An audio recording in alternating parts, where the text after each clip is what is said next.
Mengikut pengalaman kami, terdapat 4 perkara yang menyebabkan anak tidak mahu ke sekolah.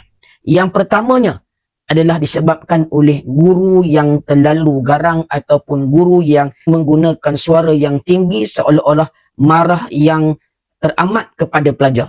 Ini pernah berlaku apabila hadir seorang pesakit yang datang berjumpa dengan saya yang mengadu anaknya tidak mahu ke sekolah, dan dia mengadu bahawa ketika kawan-kawannya buat bising, cikgu ini telah memarahi satu kelas ataupun mengeluarkan suara yang tinggi kepada seluruh anak-anak murid dalam kelas yang menyebabkan mereka tiba-tiba terdiam secara serentak, yang menyebabkan rasa ketakutan itu wujud di hati ataupun trauma yang wujud di dalam jiwa mereka. Ada yang berlaku anak tersebut itu berada di prasekolah, maka mereka berjumpa dengan satu guru sahaja, ya, dan mereka tidak ada guru gantian yang melibatkan subjek. Jadi anak-anak ini akan terus tidak mahu ke sekolah. Bagi murid-murid yang bersekolah rendah, maka mereka tidak akan hadir pada subjek guru yang garang tersebut. Sebagai contoh, subjek guru yang garang itu adalah subjek bahasa Inggeris ataupun matematik pada hari Selasa ataupun Rabu. Maka pada hari Selasa ataupun Rabu, anak ini tidak akan hadir ke sekolah, tetapi pada hari Isnin dan juga hari Khamis dan Jumaat dia akan hadir ke sekolah. Yang keduanya disebabkan oleh berlakunya kawan mengganggu ataupun mengacau ataupun meminta sesuatu, ya, seperti makanan dan sebagainya, ataupun dengan istilah lain membulinya. Maka ini salah satu faktor anak-anak tidak mahu ke sekolah. Ya, kadang-kadang apabila anak-anak ini sudah hadir ke pintu sekolah, dia teringat kawan dia yang mengganggu, yang membulinya ataupun yang mengambil barangnya, yang menyebabkan dia tidak mahu pergi ke sekolah. Yang ketiganya ialah gangguan jin.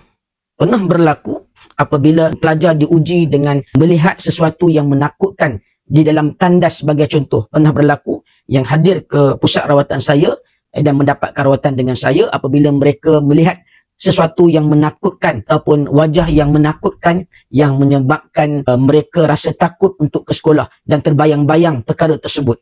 Dan yang keempatnya, anak-anak ini ketagih dengan gadget ataupun aplikasi-aplikasi yang terdapat di dalam gadget yang menyebabkan mereka tidak mahu ke sekolah. Baru-baru ini ada kes di mana seorang pelajar darjah 1 yang tidak mahu ke sekolah disebabkan oleh YouTube. Ibu ayah seharusnya memastikan anak-anak itu tidak sentiasa diberikan gadget kepadanya. Paling tidak mestilah dijadualkan untuk melihat gadget tersebut supaya anak-anak tidak ketagih kepada gadget. Bagi masalah guru yang garang, bagi masalah kawan yang mengganggu, bagi masalah gangguan jin, dan juga bagi masalah ketagih gadget ini, perlulah kita dapatkan rawatan dengan ruqyah syar'iyah.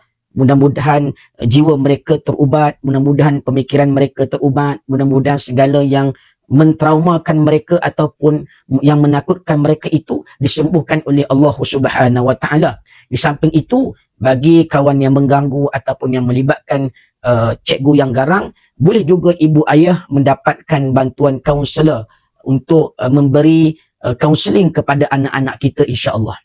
Dan bagi mereka yang diganggu dengan makhluk jin ataupun ketagih gadget, boleh juga terus kita mendapatkan rawatan ru'yah, rawatan Al-Quranul Karim, kerana ketagih gadget ini juga saya menganggap ia sebagai satu ain pada zaman moden. Mudah-mudahan ya, penjelasan ini akan mempermudahkan ibu ayah dalam mencari kesembuhan bagi anak yang tidak mahu ke sekolah.